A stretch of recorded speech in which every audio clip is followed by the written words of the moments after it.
I'll tell you a little bit about me, and then I'll tell you a little bit about the talk.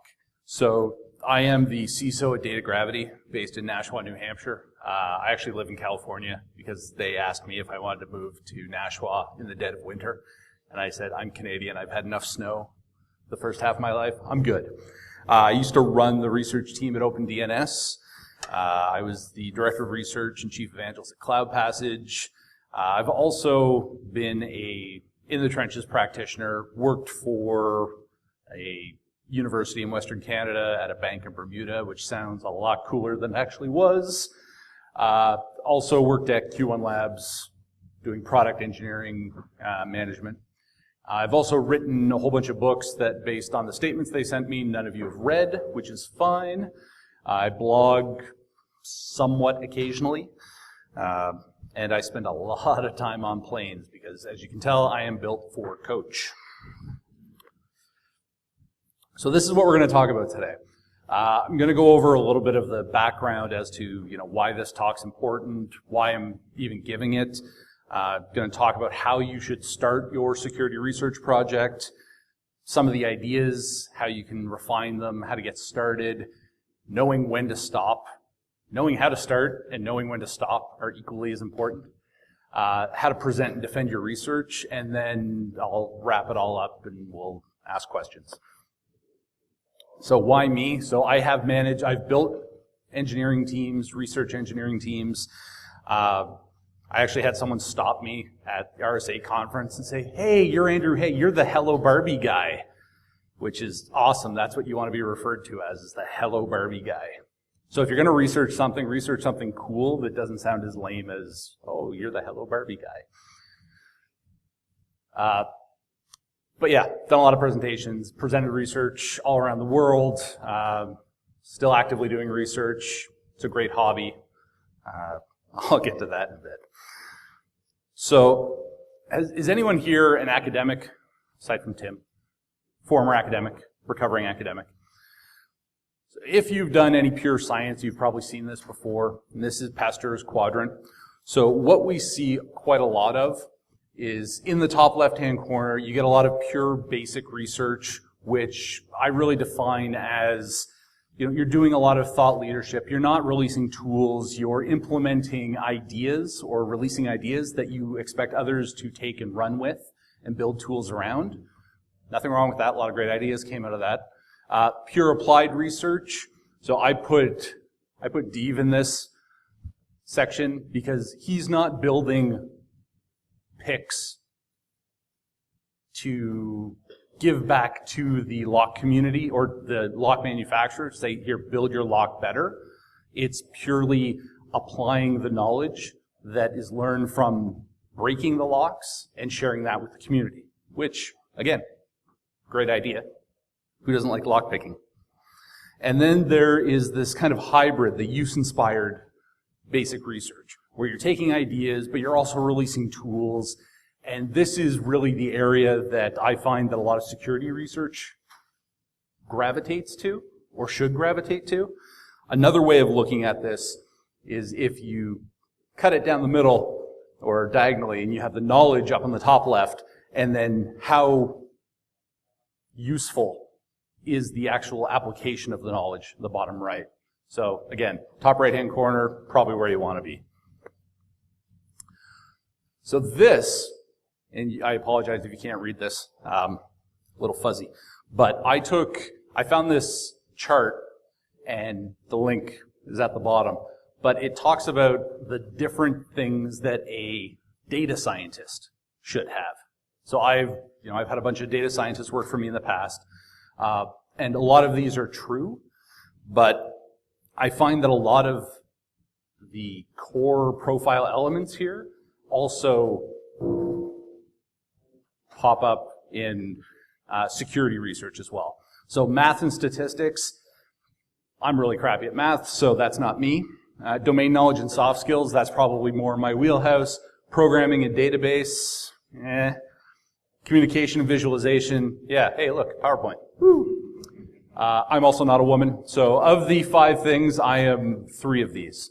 But what's missing from pure data science, where you're sitting there either discovering new data or taking existing data and putting it through its paces to try and shake out ideas. I find that security research is a lot more of curiosity-based research. Or, I wonder what this new product that was released can do, or what I can make it do. So that's another event action driven. So for example, the Hello Barbie thing. Hello Barbie came out, and I'm like, hey, I bet you that has some security issues around it. Definitely has some privacy issues around it. So let's take a look. Then there's also go-to-market time sensitivity. So if you find something like an exploit or whatever, some sort of vulnerability in a device, application, your toaster, whatever, you probably want to get that out first. So there is that time sensitivity aspect that pure research doesn't really have, because as I was talking with Tim this morning, if you get a grant, you're just kind of cruising through till the end of that grant. In academia, you can figure out you can prove your hypothesis over the duration of your grant or your tenure. Doesn't really happen in the security research world. It's a very Ricky Bobby type of you're either first or last scenario. And there's that inherent need to do good or bad. I won't say that all security researchers are good. A lot of them play in that fuzzy good-bad area, and then some people are just bad. Although you're probably not going to see a lot of bad guys release their research to help the community. Like, hey, here's this massive botnet that I created that I've made hundreds of millions of dollars on. Now you can too. Here, take it for free. Go run with it. That doesn't usually happen unless they're done with it. So if you're deciding that you want to research something, and has anyone here ever thought, hey, I want to research something. I want to come up on stage and talk. I want to sit in the front row. No. These are some of the types of research you can do, or broad level concepts. So you can do net new research, which I love doing. Net new research is fun. You get full control over the experiment. You can be first, potentially, to get your proof released. It is very time consuming though. So I will admit to spending about an hour and a half during work time surfing for the purchase of a Barbie, that if anyone was looking at the proxy logs would have really been wondering why Andrew was spending so much time looking for Barbie dolls that talk, considering I don't have kids. It's a little creepy. It's research, I swear. So yeah, it's very time consuming. There is that aspect of time sensitivity, because the day that Hello Barbie was released, I know at least 5 other researchers that had already pre-ordered, just like me, and they were just waiting for the thing to be delivered. Continuing someone else's research, also fun, less overhead. You have the data provided it's being shared with you, and you can find new results, or you can refine what has already been found. The downside of that, however, is the breaking findings are already known, so you're not, there's less potential for you to shake the world up. And you don't really have a lot of control over the experiment, because if you're working with previous data or previous research, you have that constraint of this is what was done before. You could deviate from that, but ultimately you're going to be using the same methodology and steps A through Z to get there with a couple deviations. You can challenge someone else's research, which is fun.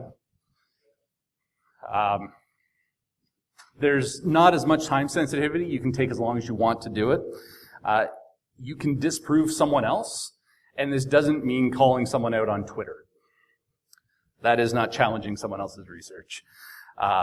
It can be very time consuming, because you could be spending an awful lot of time begging and trying to borrow the data from the original researcher.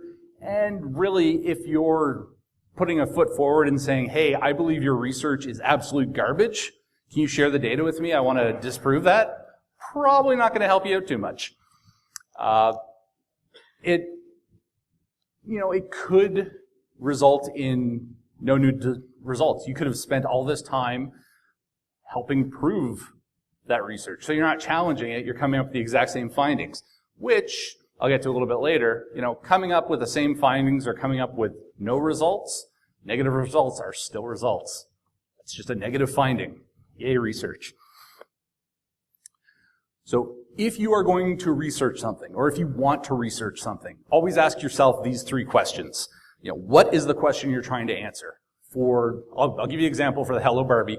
I wanted to know if Hello Barbie was, if there were privacy risks. Does anyone here not know what Hello Barbie is, by the way? Any other men here without kids?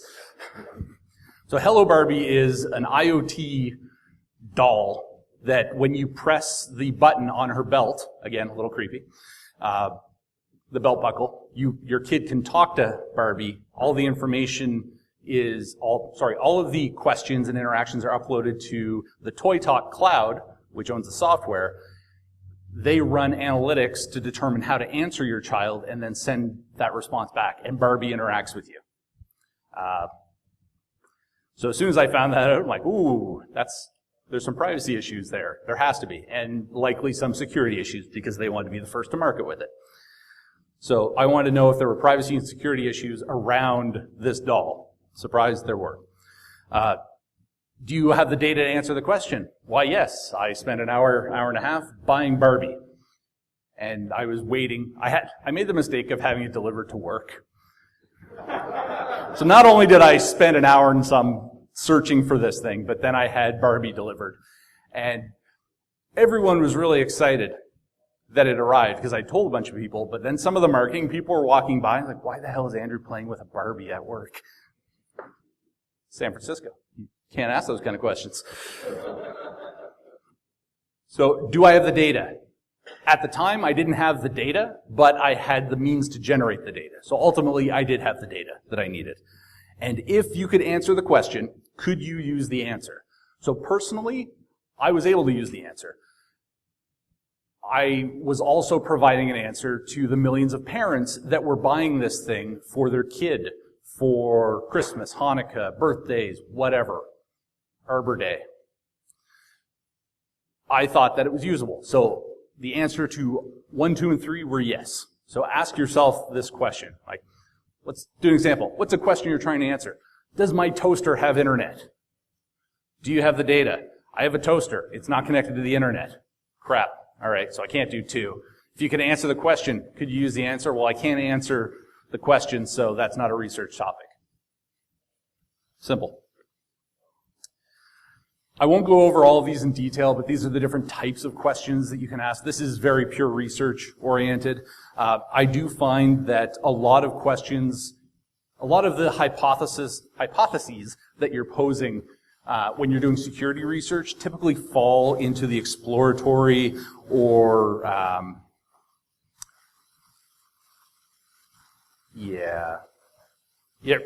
more exploratory and inferential. So you're looking for your findings, or you're looking for something to shake out of the findings, or you're making that inference that you believe that X is going to be equal to 5, and then throughout the course of your investigation or your research, turns out, hey, it's 5.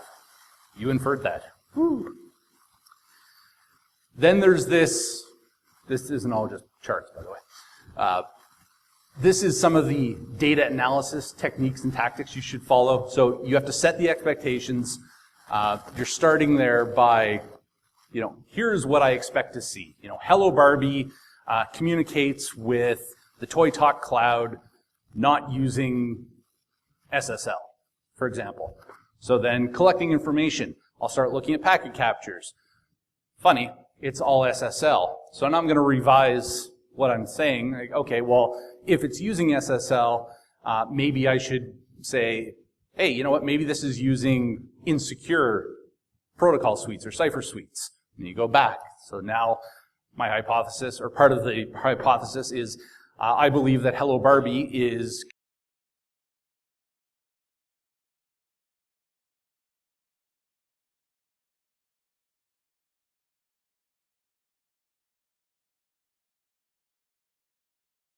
Hi folks, I'm Geek here.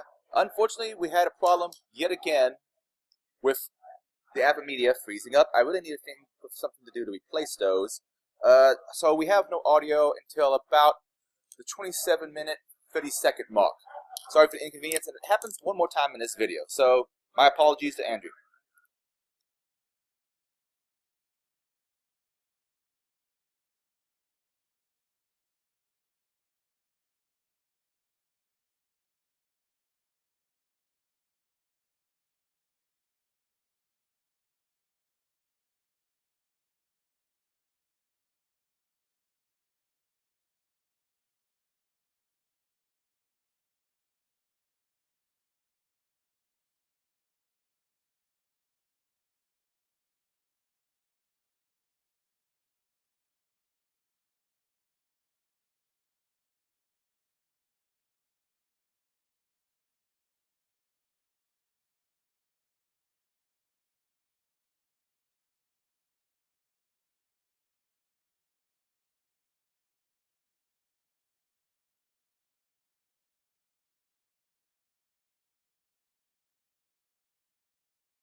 Device network research, again, you're plugging it in. You're probably going to want to have 2 network access points with a span, tap, whatever in the middle, so you can see the traffic as it crosses, unless you have your own homegrown or hacked wireless base station that you can actually do the packet captures on.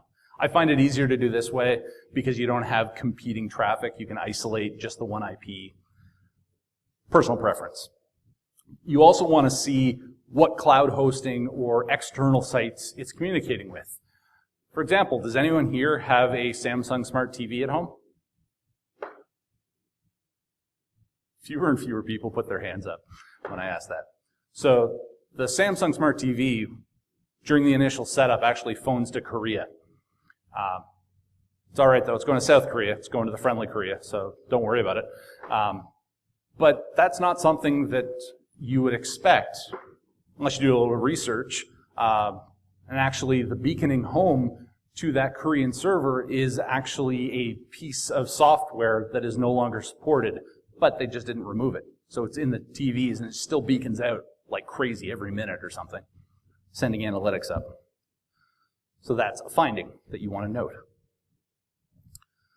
Software, again, you can start decompiling, reversing the software, run it through a debugger, see what you can get out of that. Again, if you have software expertise, this is going to be more important to you than the network side. You can get a whole bunch of domains, IP addresses, URLs that you may not see in your research, but they're stored within the code base. So you may not be hitting a specific condition that would generate traffic to those domains, IPs, whatever. That's interesting to note. And that's how you find software that shouldn't be in there anymore.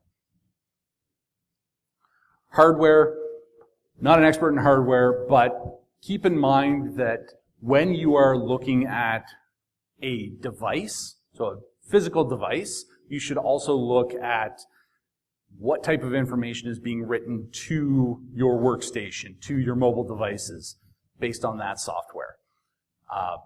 You could find a lot of information that is stored that shouldn't be there. So for the Hello Barbie stuff, for example, they had self-signed cert on every single Barbie with a hard-coded password, and it was the same cert and password for every Barbie so that it could do the initial setup.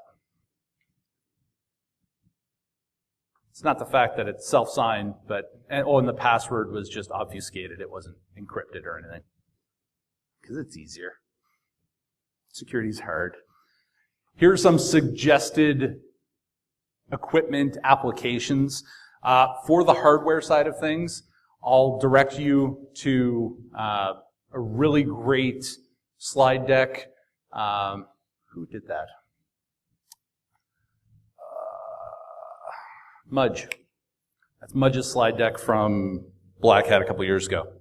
2014, I believe? Yeah, 2014, where he lists all of the tools that you need to hack hardware. It can get very expensive, like an oscilloscope. You could probably get one at a garage sale, maybe. But they're not cheap. So, like I said, knowing when to stop is just as important as knowing how to start. So these are the 4 areas that I found that you will stop research. So 1, there's artificial or organic time constraints, such as marketing saying, hey, you know what? We need new research to publish, and this does happen. We need new research to publish for this quarter, so you need to get it to us halfway through the quarter, and then 15 days before that, so we can spin up the marketing machine, and blah, blah, blah.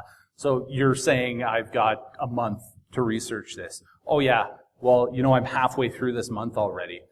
Well, it seems like you know how to do math, so there's only a couple weeks that you have.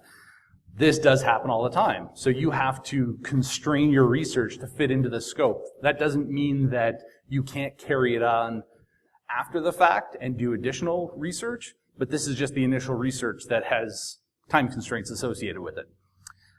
There's also the idea of the diminished relevancy. So maybe someone has proved or disproved the hypothesis. Maybe the device was taken off the shelf and nobody uses it anymore at all. That happens. Should you publish your research? You can.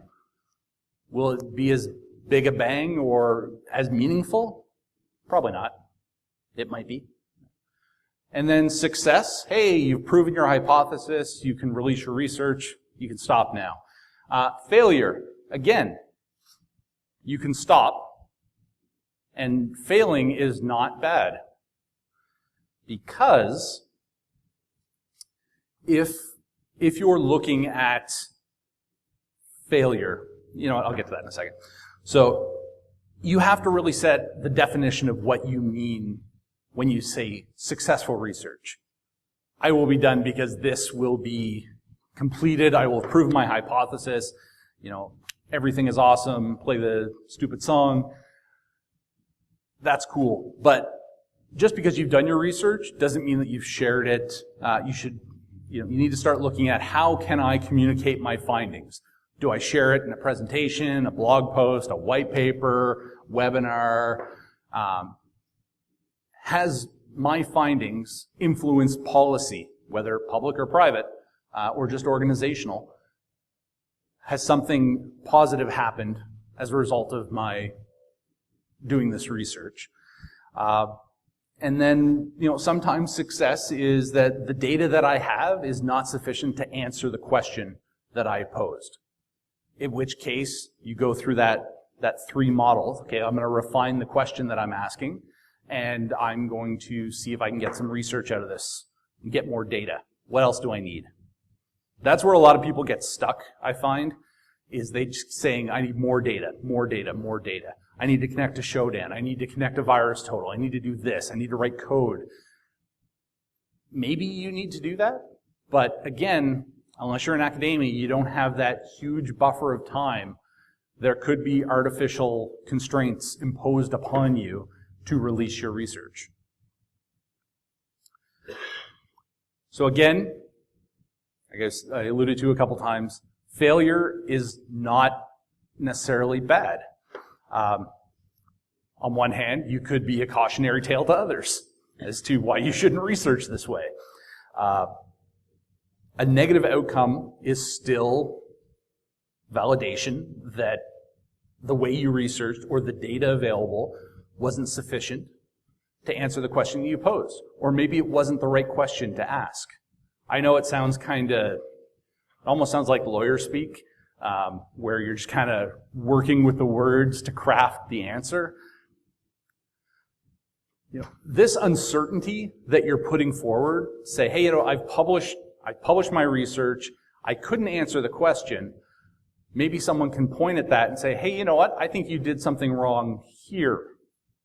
So if we run with that data and just tweak the experiment a bit, we'll get a different answer, and maybe then we can have a successful outcome, or a more positive, a non-negative outcome.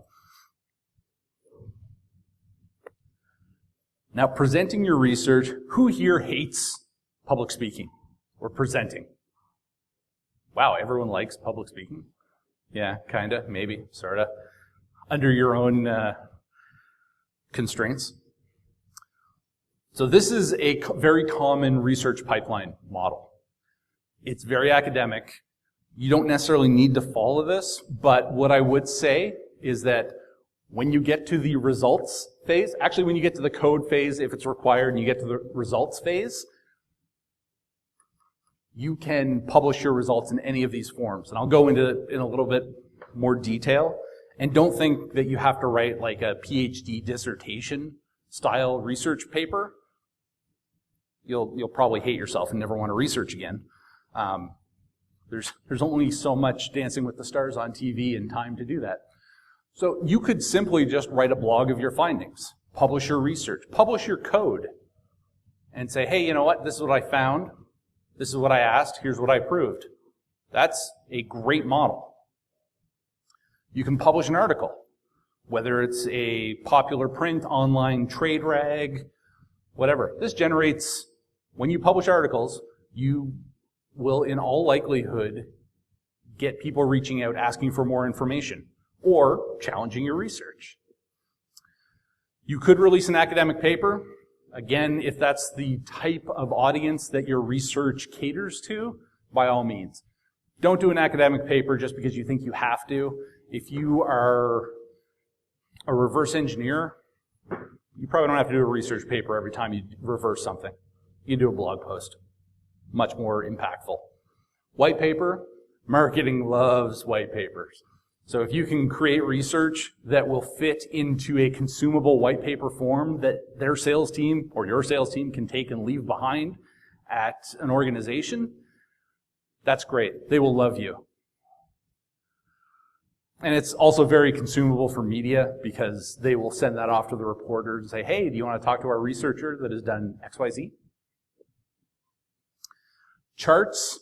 When I say charts, I don't mean pie charts. I'm talking about actual charts that show meaningful information. If you've not seen raw before, so does everyone here know what D3 is, at least in concept, from a JavaScript visualization platform engine? I'll say engine. So raw takes the coding aspect out. You can upload your CSV, TSV files to raw and then select like bubble charts and all the really sexy charts that aren't pie charts. You can use Tableau Public. It's free. Plus, it gives you a really good way to publish your research. You can point people to a page where they can interact with the data. Open Graffiti. So when I was at OpenDNS, Thibaut, who worked on my team, he created this. So that's a 3D immersive semantic network graph that you can actually get like an Oculus Rift and zip through. So there, you now just have justification to buy an Oculus Rift for work, for data visualization. And then graphics and pictures. Infographics, just a word on infographics, or, you know,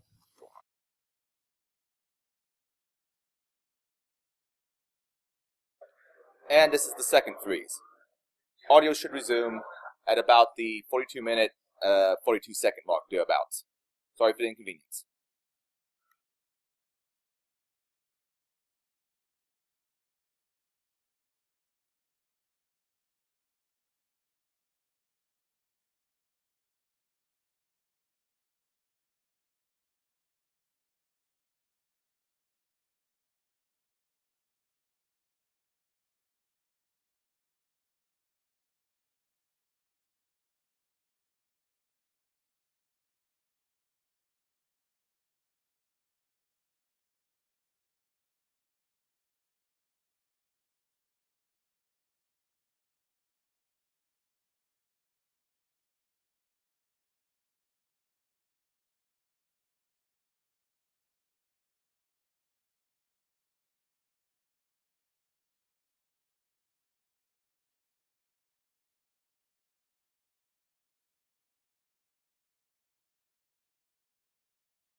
talked to in the DFIR community was like, that's awesome. Too bad it's in Ruby. I'll never use it. Great. Well, do you want to rewrite it in Python? No, but you should. Okay. So know your audience that you're releasing to. If they want everything in Python, just do it in Python. Jupyter Notebook, great way to release research that is, I know it's a little fuzzy, but you can actually have a page that shows the code runs and the results as you go through. Very cool to check out, and it supports a whole bunch of different languages and kernels. And GitHub. Who hasn't heard of GitHub yet? No smart ass put their hand up. Awesome. Publish your code. Let other people refine it. Publish your data if you're allowed to. That's the big thing, is if you can publish your code, cool. Publish your source data as well. Even better. In concert, I'll get to that in a minute here. So when you're writing your code, make sure that you are writing good code, which is hard for me because I'm not a programmer. I write code. I'm a hacker in the sense of the word that I'm a hack, in that I hack and slash until I get the damn thing working enough that it is at least reproducible once or twice. If you're writing code, you are collaborating with your future self. I can't tell you the number of times I've gone back to my code and said, what was I thinking? Why do I have nested functions within functions pointing to this file that doesn't exist? I have no idea. Because as we all know, developers, awesome at documentation. I'm really bad at that too. You don't have to be a developer to be bad at documentation. There's the soundbite for the whole conference. So make sure that you can go back to stuff. So you, at some point, if you're releasing research, someone is going to call you out. You will have to defend your research. Your findings will get challenged by a number of cute icon disturbers, heads, and grandstanders. Some people just want to watch the world burn. So if you publish something that they don't agree with, they'll just say, that's garbage. You're wrong. So what you do is you point them to the tools that you developed, the data that you used, and your findings. Say, all right, prove me wrong. 95% of the time, these people will back down and say, oh, well, you're wrong. You're wrong. I don't have time to test this. Well, if you don't have time to test it, I don't have time to argue. I'm going to move on. If you give them the tools and the data to validate or disprove your hypothesis and your findings, you've done all you can. The world will see that, and you will not become a charlatan. Unless for some other reason. But that's a very good way to not end up on a charlatan list. Plus, you can also take the higher road and say, look, here's my data, here's my tools. I'd love for you to go see if you can reproduce my findings, or maybe even make it better. If it's someone helpful that's not just trying to grandstand and point at people and say they're wrong, they may help you. And that collaboration actually works well in the long run. Really, some people are just jealous. You will encounter this because the security industry is a big schoolyard. I would say a dance, but everyone's standing on the wall. So that analogy doesn't work. But it's a schoolyard. There's cliques. There's people who just want what others have. They want the fame that others have. They wish they had released the results, or they were doing the same research. You released it first, so they're just pissed off. It happens. Get it? So Roger Peng, who's a researcher, teaches a lot of R and statistics courses at the university I can never remember. He does all the R courses on Coursera that are pretty cool. So ask yourself these questions if you're identifying if your research is valid and if you're following good processes and procedures. So are we doing good science? Yes or no? Was any of this done by hand? Yes. Okay. Did we document it accordingly? Does the documentation match reality? Have we taught a computer to do as much as possible? I.e., have we coded anything? Are we using versioning control system? The answer should always be yes. Have we documented our software environment? The answer should always be yes. How far back in the analysis pipeline can we go before our results are no longer automatically reproducible? That's good to know. Have we saved any output that we cannot reconstruct from original data or code? Maybe. How do we validate that? Now, responsible disclosure, I encourage everyone to follow responsible disclosure. This does not mean I put it out on Twitter and GE Healthcare didn't respond, so I'm going to publish it 3 hours after I responsibly disclosed this. This is reaching out, email, Twitter, phone, making a best effort to get in contact with the people that you're responsible for the device or the software that you're researching. This worked really well with Hello Barbie. So the Toy Talk guys, we were lucky enough that the company that I went to after OpenDNS, Data Gravity, we shared an investor with Toy Talk. So I went to that investor and said, hey, can you introduce me to someone technical over there? And he introduced me directly to the CTO. All right, cool. Can't get much higher than that. Told him that we had some findings we wanted to responsibly disclose, and he's like, well, let's set up a call. So we went through all the information that we found, told him about all the glaring issues, and he's like, okay, this is great. Let me digest this. I'll get a couple more technical people on the team involved, and we'll see what we can do. And then like a day later or something, we had another phone call with him and his team, and he had an action plan of how things were going to be resolved, and really a timeline of when they would be resolved by. And he kept asking, when do you need to release your research? Which I thought was cool, that he cared that I had a timeline. Thank you. But, he wasn't saying, you can't release it until X. He's asking me, when can we release it? So, we worked together on this bug bounty sort of thing. They did not have a formal bug bounty at that point. They were rolling one out. As a result, they thought the findings were pretty significant, and they awarded Andrew Blach, my co-researcher, they gave him 10 grand for the finding. Not bad for a couple hours work over a couple weeks, 10 grand. Because of my tax situation. As a Canadian, I didn't want to deal with all those taxes, so I'm like, you just take it, I don't want it. So sometimes you're not going to get a response. You won't get that friendly a response. Other times you will. Sometimes you will get a negative response, which will be followed by legal action, cease and desist orders, and name calling. That's fine. Go to the EFF. Know your rights. Use your judgment on time to publish. Don't feel that you have to be constrained to what they want you to do. Work with them to disclose it responsibly. So hopefully through this it's resonated with you a bit so that you know that anyone can do research. You can go do research. Again, find a show that your significant other loves and you hate. There's your research time. Establish your own process and your own cadence. Again, if you only have 2 hours a week to do this research, then you should be able to project how long it's going to take you to research the hottest new IoT device or a new piece of software that comes. This will come with experience and time. Just make sure you document it so it's repeatable. And maybe you can involve others to help take some of the load off.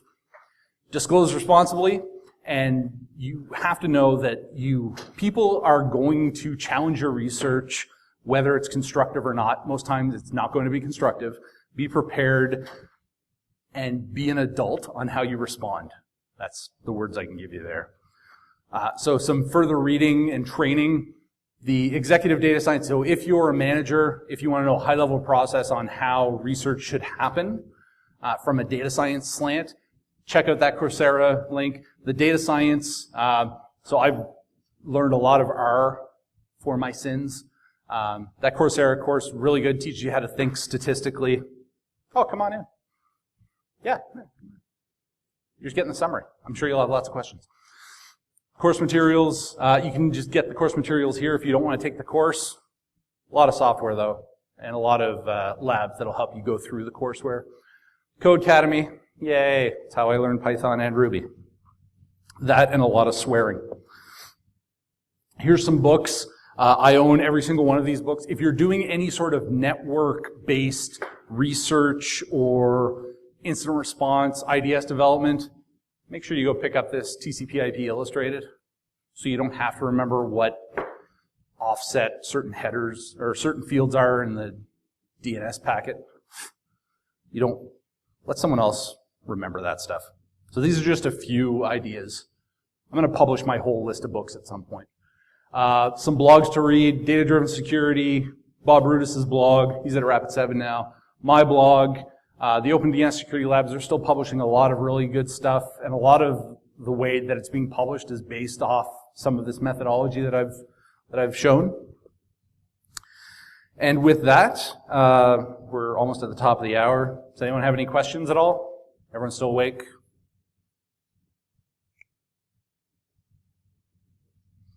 Yes? The slides will be posted, probably tonight. And if I know Adrian, the presentation will be uploaded in like...